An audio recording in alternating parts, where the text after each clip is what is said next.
Coming from the Caveman Studios in Buffalo, New York. Welcome to Caveman Corner with your host, Jeff. Captain Caveman! Thanks.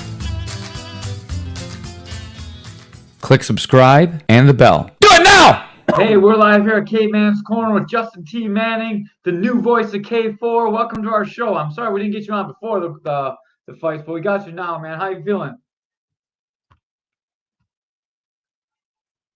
Oh, mute. Hang on, you're a little bit muted. You're muted. You're muted, man. We can't hear you. Of course, it starts off that way. It's kind of reflective of like the New York Giants season right now. We're losing, but you know what's cool? You know what's cool though? The Bills probably have my back. We're currently down 14-7. Who do we have? Josh Allen's throwing the ball. We got second quarter, 13 minutes remaining. But what's going to make up for this, win or lose, is the K4 December 9th show. I'm excited. Let's rock. Thank you for having me. Man, that was a really good plug. Dude, so first thing I got to ask you, man, is did you bring that mic in? Where did you get that cool-ass mic from? Oh, man. Well, shout out to the K4 crew. The production crew had just met with those guys literally 2 minutes before we went live.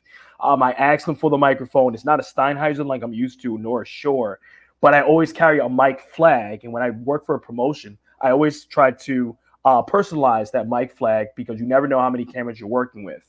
Being with this production crew for the first time, I think we had 3 different cameras, a hard camera in the front, 2 guys with the camera on the sides. I knew all 4 corners needed to see all 4 sides of the mic. As far as the mic screen, I knew that your colors were yellow. So I give you a hint right now and a spoiler exclusively for Caveman's Corner. The mic screen will be blue December 9th. I love it. That's awesome. I love that you got it all planned out. That's so cool. We had the local commentators in, but man, you're coming from far away, so we appreciate you coming in. How did you get involved with K4? No doubt. By way of Brooklyn, New York, East Flatbush. I've known the guys at Gamma for quite a while, and I got a chance to be in touch with Keith Forrant. Shout out to him, founder, promoter within K4 Fighting. And he saw my promotions and my promos and said, "Hey, are you free on this date?" I said, "Absolutely." So after sending him my stuff, I started researching what you guys do on the YouTube channel. Be sure to like and subscribe, plug. And I had a chance to see how you've done with other ring announcers, but also have a chance to work with you, Caveman, and to laugh at the memes by Ray Arias. I knew this was going to be a great time, and then he just plugged his way with the production. That's how you make a show, being sure that you build your brand. You never know who's watching because whether you're working the mic or you're working commentating booths, it might lead to your next stop. With me, it was from Brooklyn to Buffalo. And even getting there was a story in itself. Man, let's hear that story. How did you Get all right, that was a good segue, dude. You're really good at this. Yeah. Can you tell I got a little bit of background? I can tell. What's interesting is I almost couldn't make the show thanks to a really interesting airline. So this airline decides to not check a bag that we flew down with, because they couldn't put it plain side. We were supposed to show up in Buffalo before 2:00 the same day of the show from Dallas.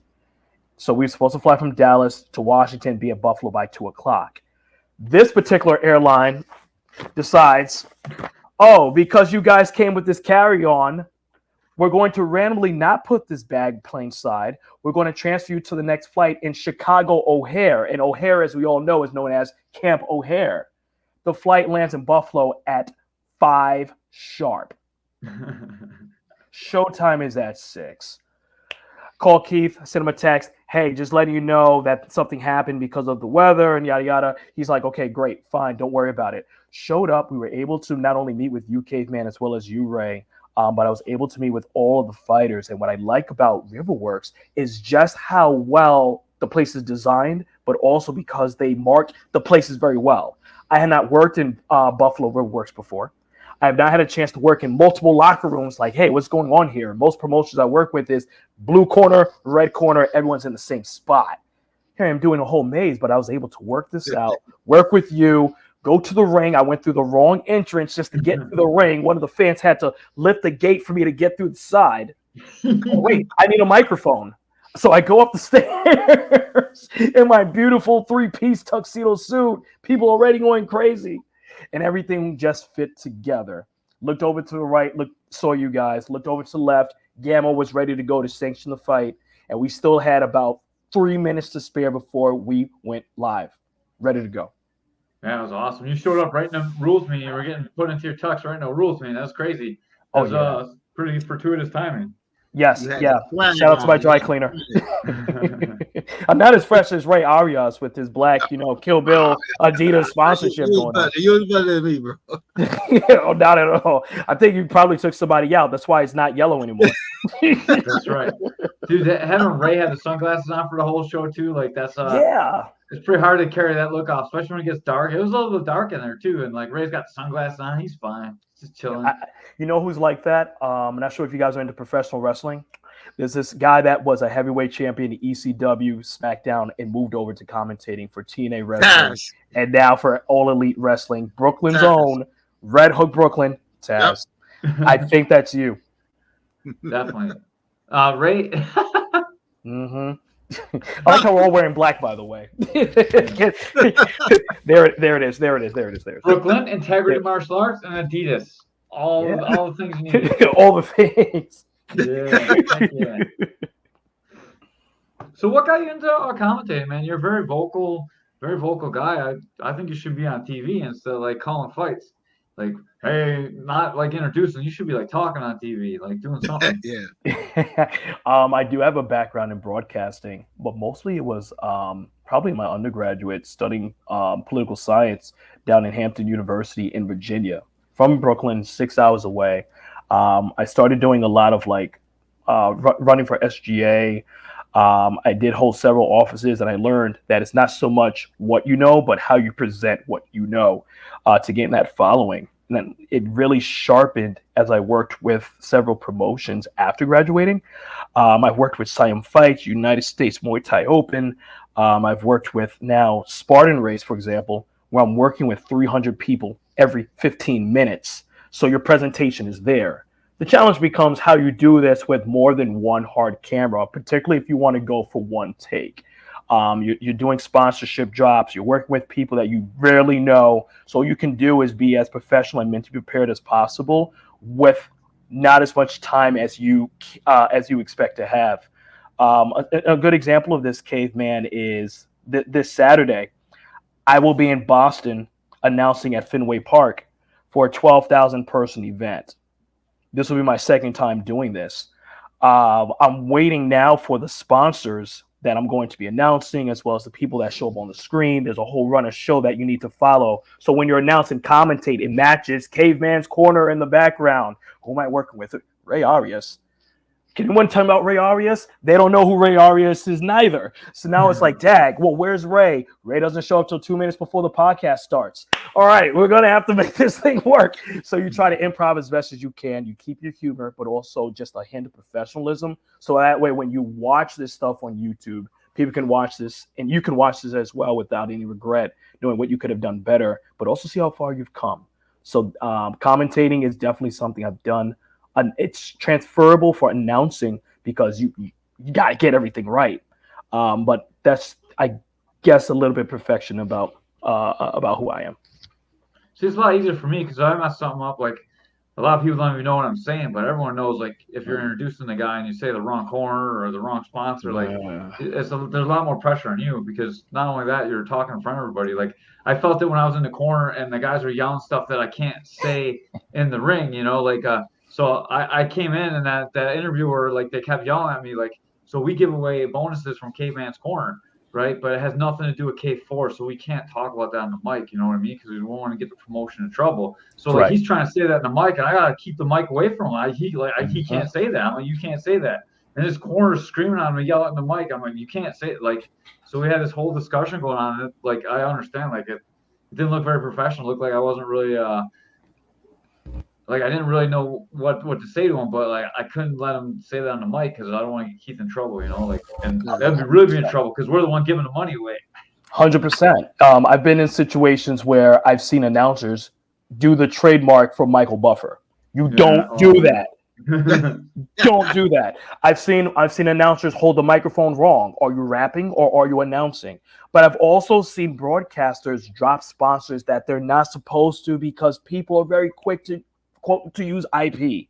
And pay-per-views, you have to pay a certain percentage to play music, quote sponsors, and of course be at the right place at the right time. If not, I passed this book about this morning. All it takes is for you to be in the wrong place and someone's taking a picture of you. There's currently an NCAA investigation of a football coach being accused of stealing signs just because he was sitting behind the visiting team's bench. Nothing to do with this, allegedly. And they just happened to find this one picture. I don't know what the picture is. It could have been a picture of me and my friends. Oh, wait, that was Caveman there. Why is Caveman in Kaylee's picture? Things happen. It's a professional thing. So you got to just hold yourself to a higher standard. And I definitely understand that. If not, you're definitely going to have Keith in your ears saying, bro, we're not sponsored by Ray Arias. What are you doing?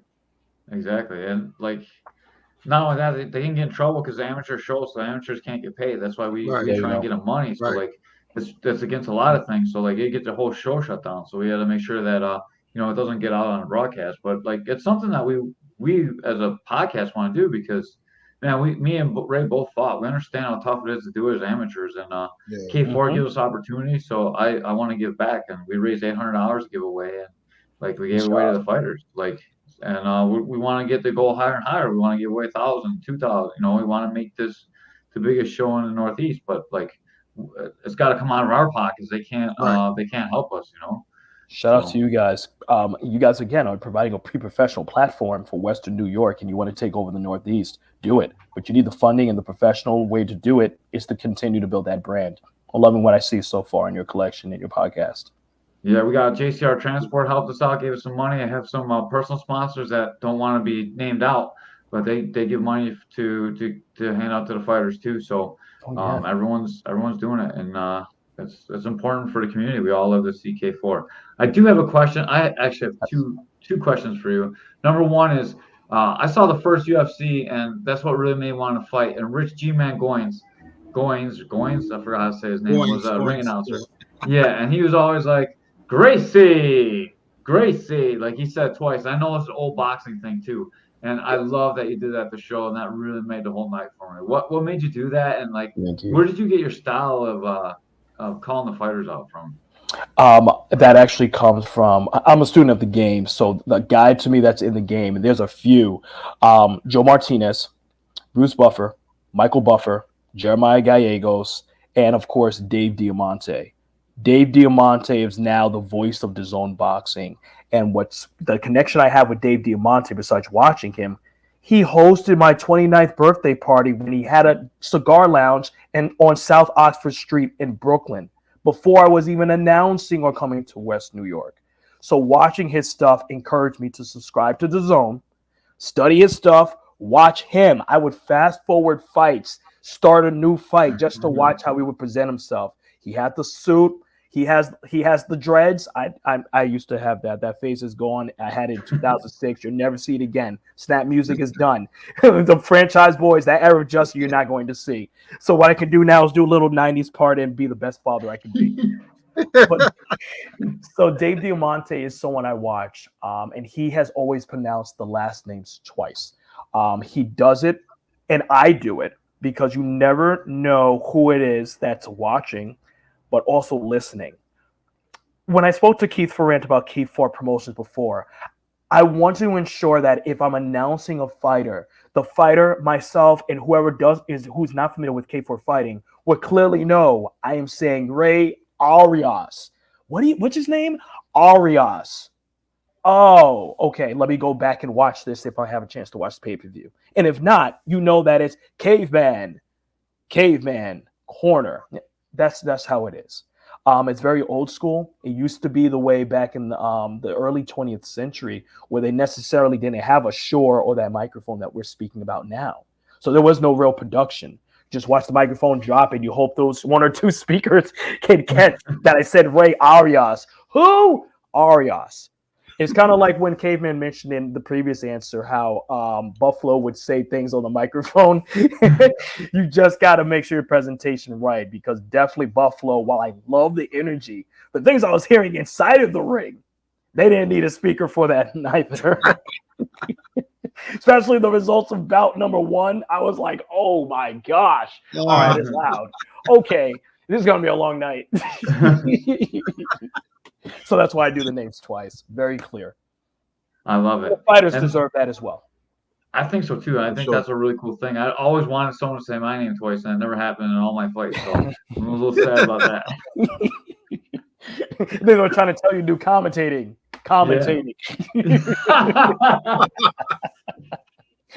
Definitely. And now I have another question. I asked Ben this, and maybe Ben wasn't the best person to ask. I asked him what he does to get ready to be mentally the best mentally place that you can be. I guess I'm not really sure how to word this, but the best that you can be to have good memory, be aware of everything. What do you do to get ready for the show? I know, like, Ben says he likes to take a lot of naps and he takes like neurogenics and stuff, but then he smokes a lot of weed before the show too. So I'm not really sure that like Ben's method is really going to work for me. I've been trying to do some alpha brain. I like that. I felt good on that, and Pat says eat mushrooms. I don't want to eat mushrooms and see funny things. I'm very responsible for the things that I say. So what do you do? Because you were on when you came to Buffalo. And it sounded like you had a rough trip in, but you were still ready to go.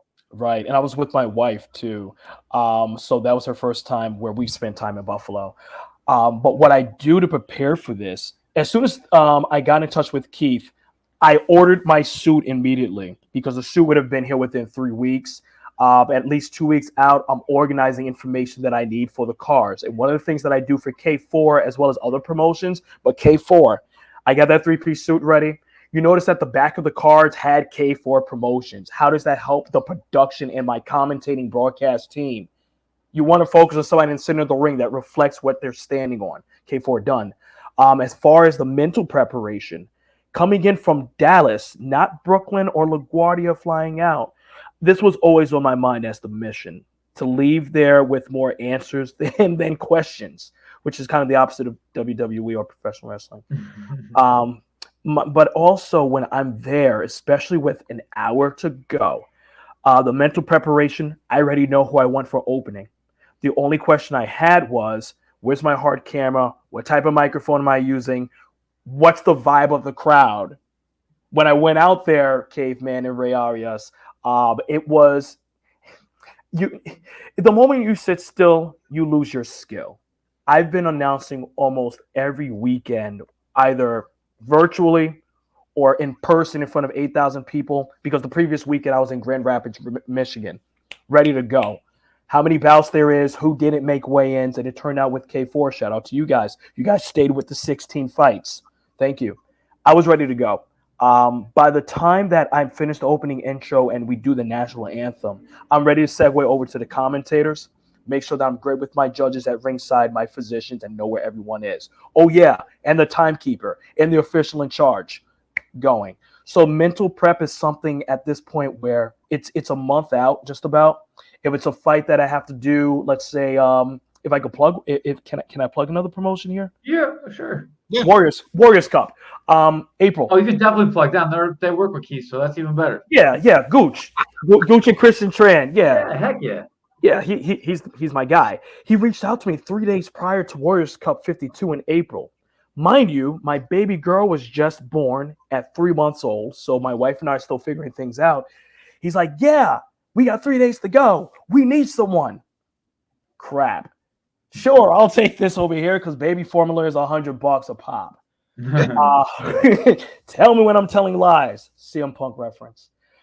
I had a chance to do that, and the mental prep for that was I knew where the location was, but I had no idea that the bout sheet would be 21, 22 fights. I've heard about it, but then when you get the sheet with all the bouts, the font is like font 5. So I'm literally trying to read the decision. It's like, and out of the red corner, standing 6 feet 1 inch, weighing 345 pounds, Ray. Arias? Arias. Yeah, I think you'll speak to Gooch and he'll say that I did a fantastic job with that first time. So that's a really long answer. But for any aspiring announcers that are out there, it's going to happen. So you continue to do what you do because you don't want to lose your skill. I like that, man. That's really good encouragement for people trying to do it.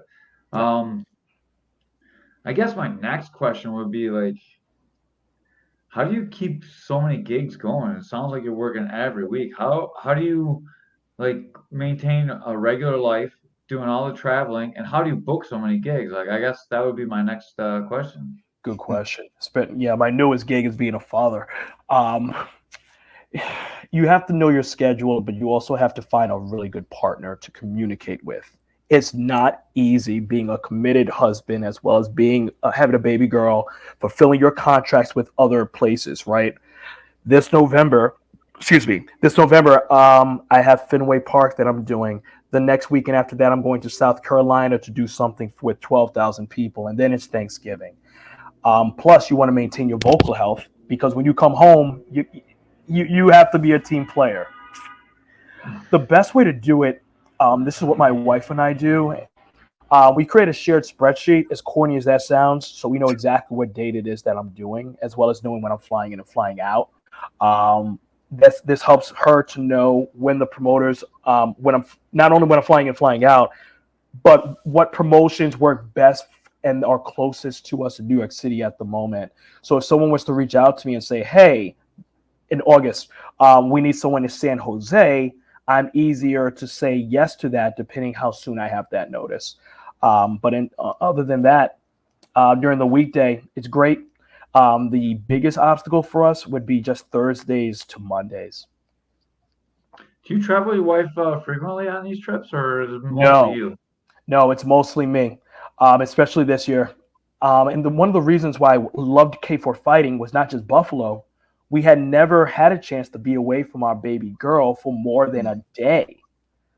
So when she came in, she didn't even have a chance to watch the fight. She was exhausted. She checks into the hotel. But I wanted to make sure she was great. We checked out Niagara Falls for the first time, which is something our parents did not have a chance to do. And our parents are both from Brooklyn, New York. So our instructions were very simple. To have as much fun, but take as much pictures as you can. Maybe a year from now, we could bring our baby girl, Brooklyn, with us to K4 and experience Niagara Falls as well. What do you think about Buffalo? So I came in with United Airlines, and I only didn't really have a chance to see much of it. And even after the show, it was dark, so I couldn't see it. But driving to Niagara Falls, no complaints. It looks really nice and homely. Other than Niagara Falls and riding on Uber and Lyft, there's still much to see. I see this mostly a college town, UB. So I'm hoping that the next time that I'm there, I can experience it. So Ray, I will be flying in a day prior to the event, so I can experience a little bit more in Buffalo. Great. And it's currently warm too, so I'll take that. Yeah, you should definitely go out with Ray. Ray will hook you up. Ray knows every good place to eat around here. Ray eats really good. A good spot to eat, yeah. My man, I'm gonna hold you to it. Two Brooklyn guys. Yeah. Probably, Ray, what do you like to eat? I like pizza. Good answer. Number one answer. Ray, for the podcast, all right, there's wrong answers to this. Where is the best place to order a pizza in Brooklyn? Wow. Yeah. Wow. I'm waiting for this answer, Ray.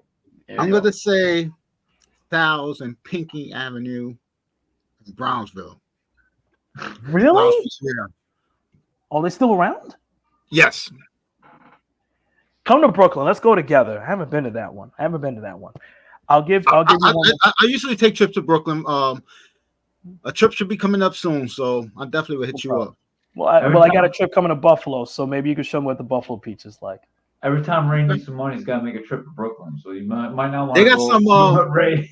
They actually got some Brooklyn pizzeria, pizza, New York style pizza out here in Buffalo. The owner is from Brooklyn too, and everything. From Brooklyn. Tell you guys something. I went to Detroit and they had Detroit oven pizza. It wasn't Brooklyn. Mhm. Now, see, Buffalo go ahead. and Buffalo, they make fun of New York City, New York style pizza because they say it's thin, but they don't understand. We got the Sicilian pizza, it's square and it's Yeah, thicker. we got the square. We could even Yeah, do Chicago deep dish pizza too. Oh my gosh, we're talking about pizza. Yeah, I got to check out this Buffalo pizza, man. I Ray got just some good took spots. Ray took two fighters out for Buffalo Pizza too that just fought on the card. Took out Anthony Mixon and Josh Reichart, and they Yep, went and got Oh some yeah. pizza. yep. Oh, those two guys are awesome, man. Reichart. Shout out to Joshua Reichart. Reichart was probably one of the first fighters afterwards to reach out to me via DMs and Instagram and tell you how much of a great time he had. He just said the first few Josh is here. What's up, Josh? Joy pizza is lasagna. He said it. I didn't. I agree. I agree with that statement. What did you think about the 765 guys? Did you run into them? About the 765 guys. Yes. It just so happened that the 765 guys was the I think it was the 19-year-old 265-pound division. I forget his name respectively at the moment. Xavier Carter. Xavier. Yeah, Xavier Carter's. Yep. I caught him in the lobby after the fight, still fresh face, still has some energy at like 10 o'clock, 11 o'clock. I'm like, I moved everyone aside, shook his hand and said, dude, you not only wrecked the guy, but I felt his opponent in the beginning of the fight had an opportunity to change the result and realized a little bit too late, maybe midway through the first round, this kid is not just 19 years old. And he learned that the hard way. The longer the fight went on, the youth progressed. So I let him know, gave him a little bit of encouragement, and I think I followed him on Instagram. Nice. I'm sure he enjoys it. The 765 guys, we like him the best. He's Yeah. quiet and just gets the work done. Yeah, I love those guys. Shout out to anybody from Indiana, the Midwest. Nice, man. Awesome. Man, I don't know how to ask this delicately. What did you think about the promotion, and what do you think about these small amateur shows compared to, like, I mean, obviously you're doing big places, you're doing Fenway Park, like you're coming to do, a few hundred seaters. Does it seem like a step down? Like, I'm not asking this like to be insulting to K4 or anything like that, because I know like K4 is going to grow and we're going to have a huge growth in the sport, and we're going to move out of Riverworks. But I mean, the outside show at Riverworks is pretty amazing, but like you're doing Fenway Park, that's quite a bit different than 800 people inside of Riverworks. What's the difference, like going from like these big places to come in and do these little amateur shows? Because I know I've seen you do some boxing shows that seem pretty small too. Like, is it different for you, different prep, or you treat it all the same? Like, what is the difference like? The prep work is definitely more intense because even if it's a smaller crowd, you can definitely feel the passion. It's not just 15 minutes of reintroducing yourself. You're in there in the middle with the spotlight again on pay-per-view where anyone is watching around the world. K4 also has the demographic of being on Western New York, different mixed martial arts taking place. So the preparation is variously different, especially in the fact that I like the challenge of doing inside and the potential to do this outside. K4 has it going on. And plus, I love to travel. Besides, Buffalo Bills, that's like my second favorite team. So you're already talking to somebody that's somewhat biased. But that's neither here nor there.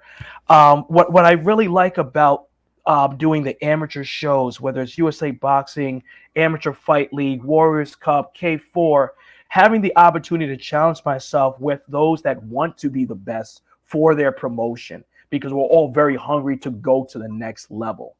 Everyone looks at UFC, PFL, which is great. They're fantastic companies, but they all started from somewhere, and everyone that is hungry I've seen has been able to progress.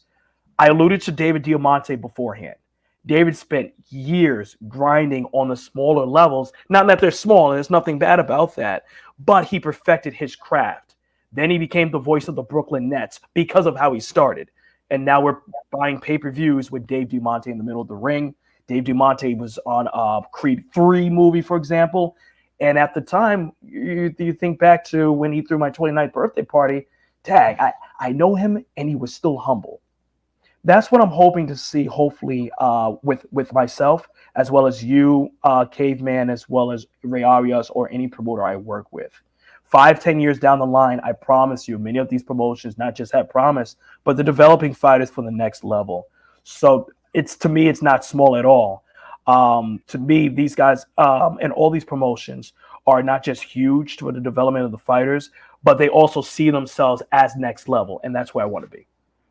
Yeah, that's awesome. And we've like we started out with TNT, which is like another organization that was kind of just like K4, and we got Patchy Mix out of it. We got Solomon Renfro out of there. Like we got some guys fighting in the biggest shows in the world coming from this area, just from these little shows that we do.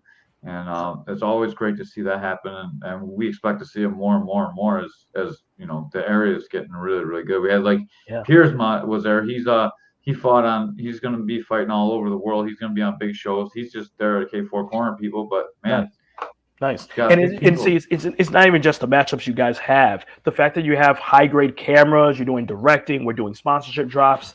This is what the next level entails. The only difference is we're just doing it now in 2023. So I'm really excited for the next couple of years. And the fact that I can YouTube and do research on who the heck is Ray Arias, who the heck is Caveman Corner, what's their intros like. I've seen it. And I've watched how your podcast has only grown. So why wouldn't I take this interview? Why wouldn't I do K4? Yeah, we love it, man. Yeah. We appreciate you coming on. You're like big news for us. We got a guy that talks all good. We're gonna look good. You look handsome. We're gonna cut it up and just put Stop your talking face about out there. Benfield like this, okay? Ben's not here. Ben's not here. Gosh. Ugh, this kid gets on my nerves. Shout out to Benfield. I posted a picture of myself and my wife at Niagara Falls. That's the mission. Benfield goes, the ninth wonder, and he reposes a picture of myself and my wife in China to the right. China of WWE, the ninth wonder. He's a huge wrestling fan, man. He probably loves you to death. Yeah, he and I could definitely chat. We could talk everything wrestling. Yeah, I wish I liked wrestling, man. I stopped watching wrestling as soon as I saw UFC. I get it. Totally gave up. I get it. Yeah. I get it. Professional wrestling for me is somewhat personal because I know quite a few of the wrestlers in AEW as well as a few now in WWE. So I've seen them from the lower level. To me, it's not lower at all, just different platforms. And now they're being paid to come out, have dark matches, or carry a storyline. The current AEW World Champion, MJF, Maxwell Jacob Friedman, he's the world champ at the age of 26. And I remember watching him wrestle in Elks Lodge in Queens back in 2017. It's not even the fact that he can wrestle the best, not the fact he has the best MMA skills, but he can talk.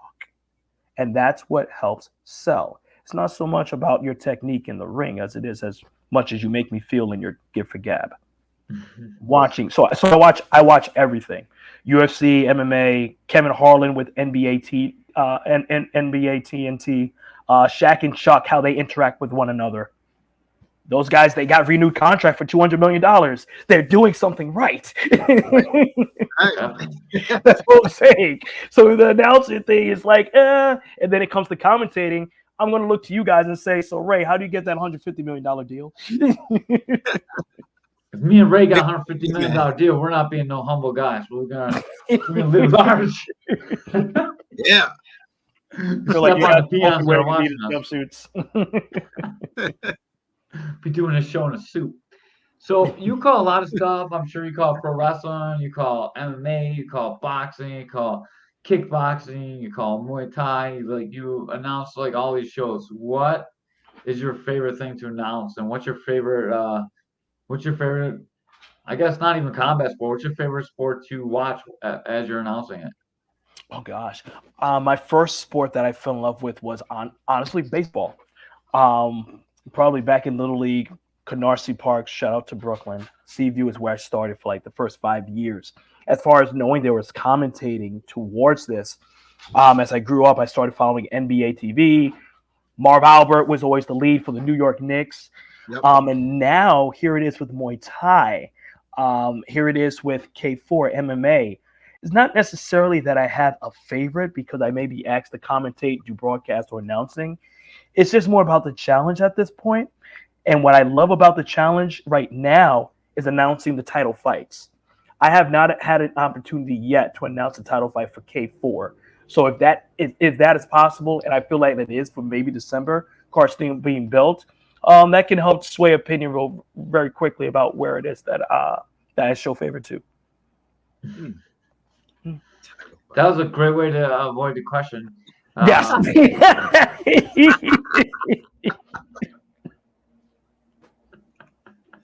I guess. What's your favorite sport to watch then? After you avoided that one, you said baseball was like your favorite and your first love. But what's your favorite one to watch now? Like out of all the stuff that you know. Right now, I'm excited for NBA basketball because they have a new format. They're doing something new called an in-season tournament at the very beginning of the season. So I think everyone is like, what is this? Even the players are like, I'm just here so I don't get fined. And it's supposed to encourage the players to not tank so early into the season. And then yesterday, I called a title match for USA Boxing Metropolitan. New York USA Boxing Metropolitan just had a championship for some of their final matches within the 125-pound division, 125, 135-pound division. So I had a chance to announce those titles. So right now it's just the both of them. I wish I could answer your question more straight. This goes to that whole preparation. I don't have one right now, but right now I'm just enjoying the Bills and basketball. That was a terrible answer. It was a terrible answer. I got a question. I got a question. Who you got? You got the Jets or the Bills when they play each other? Who you? Oh gosh, I'm gonna go with the Bills. I'm gonna go with the Bills. Here's why. They just had a chance with Tim Tebow. You guys made a joke of him, and then you guys butt fumble with Mark Sanchez. There's no coming back from the butt fumble, Mark Sanchez. And then, of course, with Zach Wilson, can you really just blame the guy? I mean, you don't have many options. My number one team, Ray, is the New York Giants. We beat Tom Brady twice. No one else can say that. Helmet catch and Manning camp. No one else has that. It's easy. But number three would definitely be probably the New York Jets after Giants and Bills, because it's New York. New Jersey. It's been a very sad season. Yeah, I don't know why they do this. They're both playing MetLife. I got to pay $16 to get over there. Doesn't make sense to me. The only New York teams that I understand are the New York Mets and the Yankees at this point, and the Knicks. Yeah. Even the Brooklyn Nets are, well, let's leave that alone. Have you ever called anything at Madison Square Garden yet? No, but I will say stay tuned. We'll see what 2024 shows.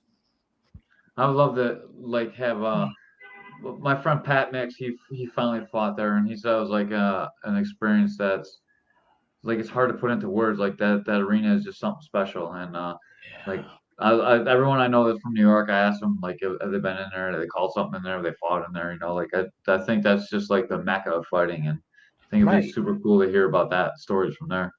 I also call college basketball. So a friend of mine works for the scores table for the New York Knicks. He had a chance to let me see how they do things behind the scene, as far as a run of show for dead balls, for timeouts, for halftime. Just having one of my dreams, a Caveman, is to actually commentate while that New York Oregon plays in the background. That's all I want. That'd be so cool. Dun, dun. Oh, yeah. Gabe Vega jumped in while you're talking. I tried to interrupt you and then I stopped. He said, "I got you for the title fight." He wants to fight for the title. He's making his call. Just had the impressive. He fought in the main event. He was the guy that won the main event at the show you called.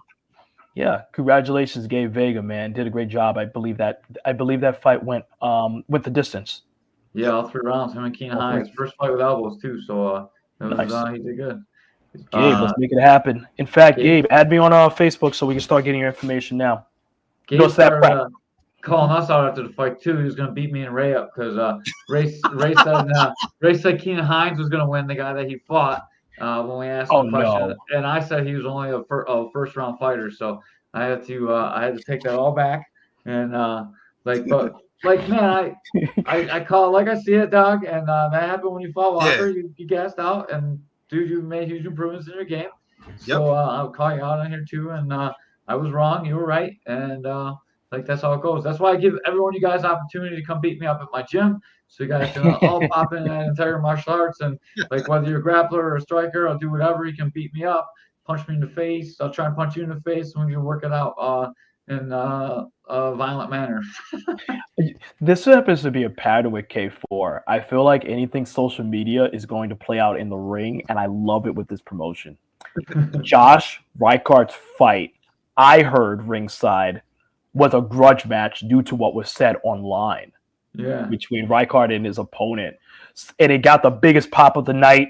WWE it kind of had a storyline to it, gentlemen. So here I'm announcing Josh Reichard, and I'm like, wait, this place is really getting loud. And then I announce his opponent. His opponent comes out like Vince McMahon, and I'm like, this guy is getting.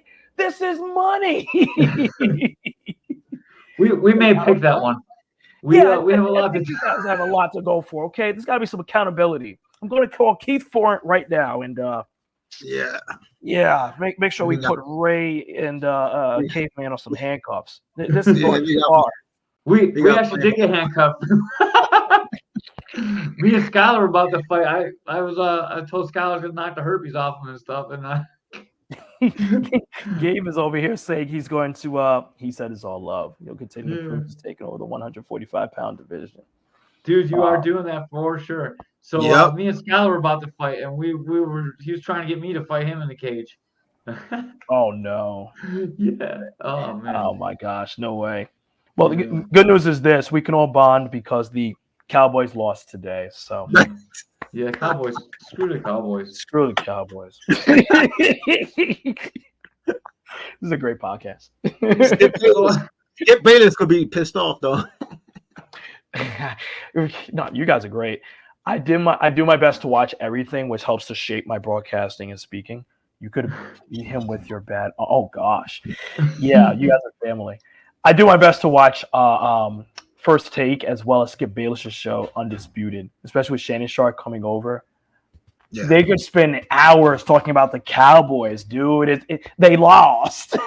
Yeah, Cowboys lost. Skylar never showed up to integrity. He always talks a good game, but he doesn't show up. My dude Alfred wants to get some rolls on him too, so it'll be interesting if he does roll in. See, this is what happens our whole show long. It's always like something. What is going on? So like half of these guys are all like K4 fighters. They're the only one that turned a Bills game off to watch us. Like we got 10 people watching, like 1/1 millionth of our normal audience, and it's all because of Bill are on. But thank you guys all for watching. We appreciate you very much. Justin, you got a podcast or anything that we can watch that you got to plug? Not currently. I did have a podcast with my wife to cover the sport of obstacle course racing, because we did a lot of Spartan, those Tough Mudders, those Warrior Dashes, back when we first were dating. It was called Metals and Chill, and we were given an opportunity to produce my background, a weekly show with myself and my wife, and we would review all the races and the results that would happen. But not currently at the moment. Once this baby got born, things got real, but I can drop my information for everyone in the chat. Heck yeah, definitely drop it in the chat, and then people can check it out. Dude, I think you should do a podcast with your wife about just being a couple, like with what you got going on. Like you got some magic sauce going on. You got a baby, you got a marriage that's working still. You're traveling every weekend. Like, I'm serious, man. Yes. No, it's an accomplishment when you think about it. Thank you, Caveman. Thank you. Give me all the magic powers and trash talk that you have, all the positivity. Yeah, like you don't want no trash talk. You want to keep it positive with your wife, you know. Like I think, dude, I think that's an amazing thing, man. It's hard to do in this day and age, especially. And like I'd be interested. I would watch that, dude. You're so personable. I'm sure your wife is too, and like got a baby, and like it'd be a cool way to communicate. Like you could do it when you're on the road, and then you can have like an hour together that like is public, and like maybe you can make some extra cash while you're doing it, and you know you're just time to visit. Like just spitballing ideas, man. But I would watch that.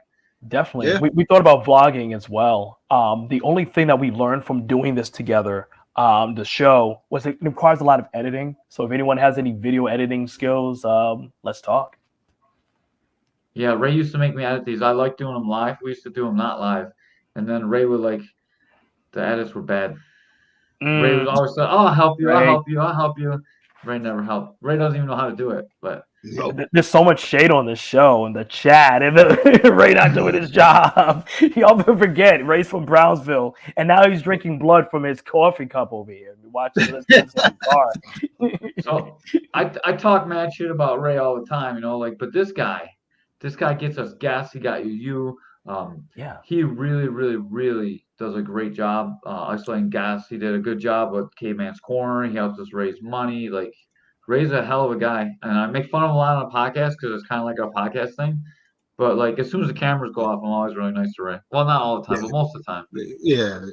Yeah. No, I always like I can feel it. You guys have really good chemistry, and I love Ray's memes. I'm like, who is this guy sending me a message? It always has that same stupid face of Ray doing something with like Mariah Carey's body for Halloween or Christmas, replacing Caveman's face. I'm like, yeah, he's personable. I can mess with him. I got a question for you, Ray, that I've been meaning to ask you for like years now. So What's back up? when I came out of retirement and I body kicked that guy in 4 seconds and knocked him to death, did you edit that photo where he said I was an old guy? Did you do that or did he really do that? He did that. Okay, because it looks just Yeah. like all the edits that you do now. And after I saw it, I was thinking about it. I was like, man, did he do that? So I beat that poor guy up. And I thought that might have been No. He did that. He was making fun of you. I'm glad I beat him up. They was making fun of you, Caveman. So they Yeah. did. I ain't do that. They did that. I'm always trying to whore Ray out to make $20 from him taking off his shirt. That's true. So Let's go for 40. 2 times now. 2 times now we got $20 donation for Ray to take his shirt off. And I think we might have to start charging Ray to keep his shirt on. Maybe Oh, we get snap. more donations that way. Ray, maybe it's $50 you take off the track suit. So it has to be the top and the bottom. Oh, man. Don't put the bottom on screen. He's not wearing bottoms now. You'll never know. Who's That's a that good in Ray's question, face? Nicholas. Who's doing this? It's probably Skylar. No, he ain't doing that. He don't got the computer to do that. I'm with Yeah, Pat internet's too. too bad.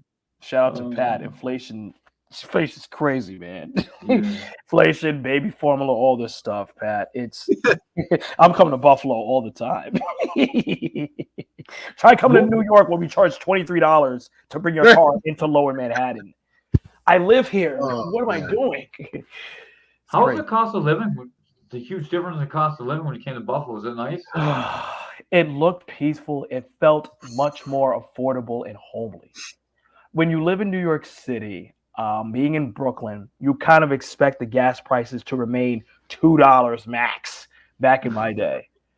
Being in Buffalo in 2023, I had a chance to pass by a few of the gas prices. I realized everybody's catching up to be the standard of close to $4. Whether it's here, Michigan, San Jose, Little Buffalo is right there. And it's not even a New York state thing. I'm just seeing it from the places that I travel.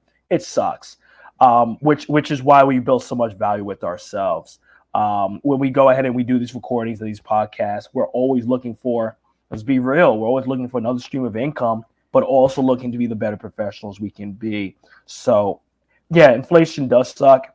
But you know what? I'm going to keep doing my thing and be professional. And I know that I want when I have a chance to feel it so much. And shout out to you guys for providing so much money and fundraising for the amateurs who are not even doing this professionally. Hopefully, it helps them a little bit. Hopefully, man. I know like $200 is not a lot of money, but man, if I could afford to give you guys more than that, I would. I gave away more than I made, so. No, you guys deserve that. I'll do it for you in the chat. I'll do it in the chat for you guys. All right, man. But like, I love these guys, and I want Keith to be successful, and I want every one of these. I want someone to come on K4 and be a world champion in Muay Thai or world champion in MMA. Yeah. Heck yeah, definitely. It's so funny that I'm running into you guys. Shout out to Gamma. By the way, I was watching some of the fights that Keith was able to give to me. As far as helps more than the money. Love what you guys do. Oh, you guys got a compliment from Gabe Vega. Shout out to him. Yeah, especially after we talk shit about him. I think my little messages motivated him. Like, you know what? Let me be nice to people. It pays to be nice. It pays to be nice. You never know who's watching, bro. Oh man, but nah, I had a chance to get to know the Gamma guys since wow, the first time I met Gamma, Kim Kinney, JPZ, John Paul Zaniga, Brandon Medina was back in 2017 for the U.S. Muay Thai Open, and we just stayed in touch for years. Yearly staying in touch turned into month to almost weekly now. These guys, you don't necessarily have to take them out to lunch, but a simple text message helps. And that helps to build that familiarity with, hey, this fight's coming up. Will you be the ref or will you be the judge? You just never know. Now Gamma has an event happening in Germany, the same way that they happen to have an event in Buffalo that they're sanctioning. So, yeah. Medina is the man. So we called a fight like two K4s ago, and this guy kept losing his mouthpiece, and they're both losing their mouthpiece. He did such a good job knowing whose mouthpiece was whose, putting them in the right mouths. Like, man, Medina is the man. JP is the man. And Tom Kilkenny, he's a definitely interesting dude. He's his own brand of guy, and I like him. And I had a problem. One of my guys didn't get his rap signed, and he ended up getting DQ'd. And it was a professional bout. And like, he worked with me, and like, he did the best that he could. I mean, like, it was the corner's fault. I was commentating, so I couldn't corner him.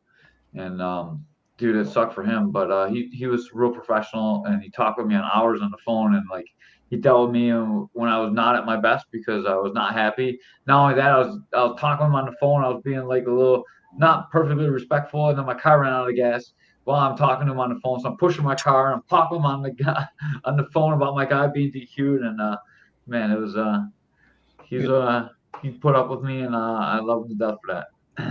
Shout out to Tom. If you're going to talk to Tom, be prepared to talk. That's my Muay Thai dad. But he's also a blessing because he put me in touch with a lot of folks. Shout out to Tom Kilkenny. Yeah, he's the best. Sure. Yeah, and Brandon Medina. Brandon is such a hip hop head. When the fighters were coming out, we're from the 90s, right? We're born where it's easy to go. Diamond, DMX. DMX came out and we're like, oh, I remember this album. This was Double Diamond, because what's crazy about DMX, real quick, rest in peace to DMX, he's from Yonkers. He dropped 2 albums in the same year, and they both went diamond. Yep. What? And now to watch this be so prevalent in 2023 at your promotion is kind of speaks to his legacy of hip hop. Brandon and I were just bonding about that when it was off camera. So just to let you know, Brandon's very personable. That's awesome, man. I like both those guys are awesome. I like Gamma. Gamma's top notch. They did a really good job. They've been doing a really good job with K4. And shout out to Janelle Rodriguez as well. She was the timekeeper. I believe she was timekeeper as well as the officiant. Yeah, awesome work. And oh man, I forgot the production crew. Production crew at K4 was awesome. I'm sorry, SKS, I believe it was. They did an amazing job. They were great in the truck. The replays were on point, except for the one replay where we needed the knee, and they didn't show us the knee. So besides for that, it was awesome. I'm sorry I got called like it was. There was a possible illegal knee, and I thought I saw an illegal knee, but the replay, they tried to replay it 3 times. The truck was like, yeah, we got it, and they never got it. So we didn't see. So I'm interested to see. The guy's corner was sitting over the top of me, like looking at the replays. He's like wanted to see, like so was that Bubba? No, it was not Bubba. It was actually Dub. So Bubba, they escorted Bubba out because he was like trying to fight everybody. Him and He was pissed. He was pissed. They were mad. It was that fight that got stopped a little bit early too. Where the TKO, that one. By the entrance of the cage, right? Yeah, Booyah and the German name guy, Derek Stavitz. Yeah. Yeah, that fight. was crazy. That was crazy. That was the only controversy tonight, really. Yeah, no, shout out to the production crew. Even on the inside of the cage, for anyone that's watching this, they were the most communicative crew I have worked with inside of the octagon. They were letting me know, hey, there's 30 seconds before we come back. My job as the announcer is to communicate this to Ray and Caveman, who are part of the broadcasting team. Hey, guys, get that little sip of water in. We're about to go live. Where's the hard camera? Now the hard camera guy is starting to move into position because he didn't know we had 30 seconds left. and we were able to do that. It's just magic because eventually you don't have to. Eventually, the nonverbal cues start to be leadership.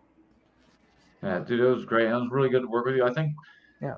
we had a couple hiccups, but it was a really good first show, and we're only gonna get better on it. I'm sorry, I dropped the ball. Ben had to use the bathroom, so really Ben dropped the ball because he can't hold his pee. There was no break in the guys. show, We had to be the ball head guys. Ray.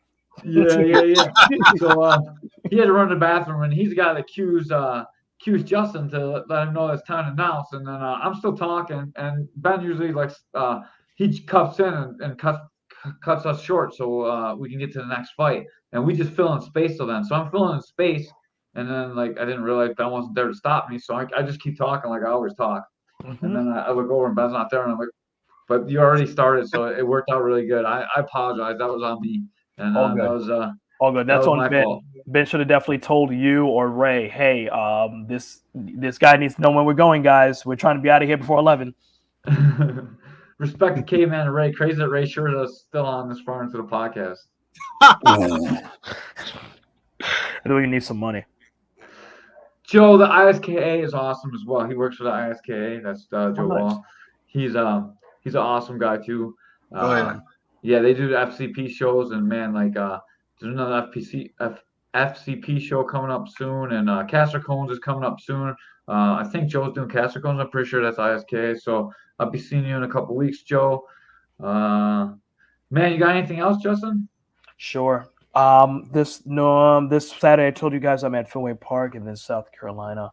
I'm very much looking forward to Arctic Blast returning to Buffalo. I'm hoping that my wife will be able to join me for this one. She didn't have a chance to see the K4 in person, but I want her to feel that electricity from the crowd as well as the fighters. We don't have a chance to really leave New York City together, let alone this early in our parenthood journey together. But at the same time, she has always been in my corner. And I'd also like to thank you, Caveman and Ray Arias, for welcoming me before you had a chance to know me. That is huge. It's not just, hey, come on. No, in this case, it was, hey, this is who we are. This is what we do. Prepare for this. And it goes without saying that your podcast really does help the community. I love what you guys are doing as far as building West New York, as well as reaching out to the Midwest to grow the sport of Muay Thai as well as MMA. And Keith Foreign is a great friend of mine. So any friend of Keith, I know is already family. So thank you guys for having me. Yeah, no problem. I'm sorry we couldn't get on before the show. We wanted to get you on before the show and kind of run down everything we're doing. We're trying to get all three of us together, me, Ben, and Ray, and it didn't work out. You were in Michigan, and I don't know what else happened. I've just always when something bad goes on, we just blame Ray. That's how it goes. So 90% of the time, it's really my fault, and I just blame Ray. But everyone that watches the podcast knows it's usually my fault, and I just blame Ray. So that's just how it works. So if you got a problem, just blame Ray, and then everyone. The pizza sucks in Buffalo. I'm blaming Ray. We already made this very clear. You owe me $50, bro. If you get sucky pizza in Buffalo, Ray took you to a bad place. I promise you that. Buffalo has good pizza. We got a good pizza. I'm going to send you a picture of the bad place he took me to, so you put on your next podcast. I will do that for sure. I will do that for sure. What is this? Why did you go there? Ray, they must owe Ray some money. They talk about New York slices. They talk about Chicago pizza being soup. This is nothing but tomato. Don't be that guy, Ray. I won't. I love pizza. Thank you, Brownsville, Brooklyn. Thank you. Yeah, and when you get that podcast going with your wife and you guys are doing it, you don't even need to send me no money, but I thank you and I can't wait to watch it. I will really enjoy that podcast. Thank you, brother. Appreciate it. I'm telling you, you should do it. You should definitely do it.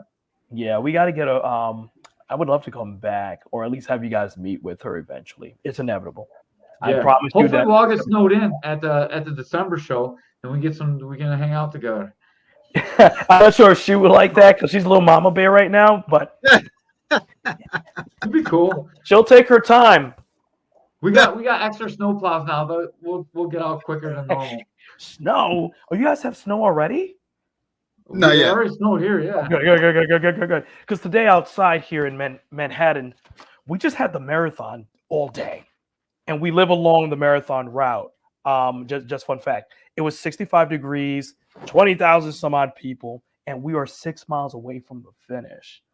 So we literally just watched everyone just celebrate with the perfect weather, which means they stayed outside and kind of kept our baby awake. And I kind of wanted to go out there maybe with a K4 poster and be like, don't forget to buy your ticket.